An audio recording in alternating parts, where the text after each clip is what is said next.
mukulike mu kitundu kyaffe ekya28 kino nno kye kitundu ekya29 nga kigenda bwe kiti.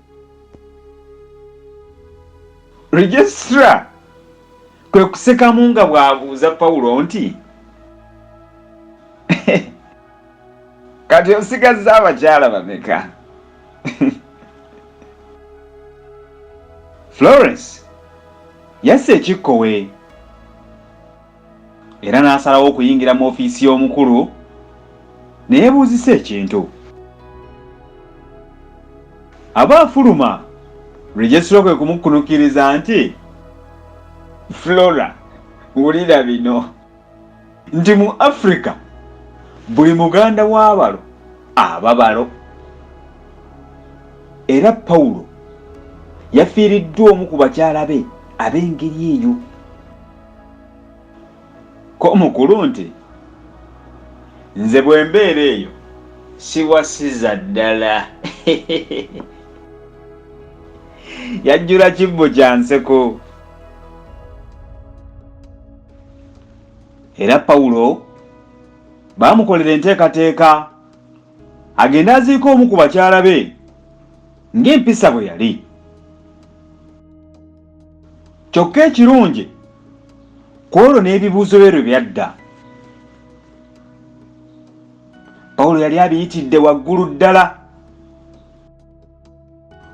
Era waayitawo ennaku 2 zokka, Flora n'amuwerekerako ku kisaawe ky'ennyonyi.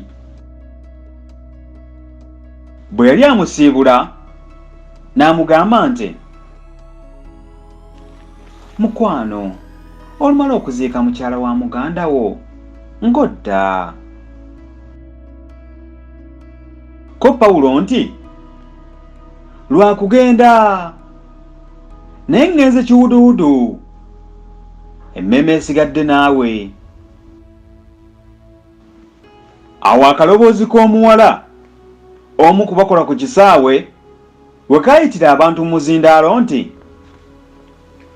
mumpulirizeeko, abasaabaze mwenna abagendera mu nnyonyi Entebbe 129 stroke 076 eyite Paris, Rome, Khartoum, Entebbe, mugende mulinnye. Pawulo yayimukiramu naye abaagenda bw'ati, omuwala kyava amuvumbagira n'ateeka emikono gye gyombi ku kutu kwa Pawulo n'amubuuza mu kaama nti, bannange Pawulo, nange ndiba mukyala wa baganda beera? Ko Pawulo nti, si ggwe agabika. Awo Flora we yamuwera kiss, omulenzi gye yagenda yeekomba n'okwekomba. Munnange nga Pawulo kiri mutu adda Buganda.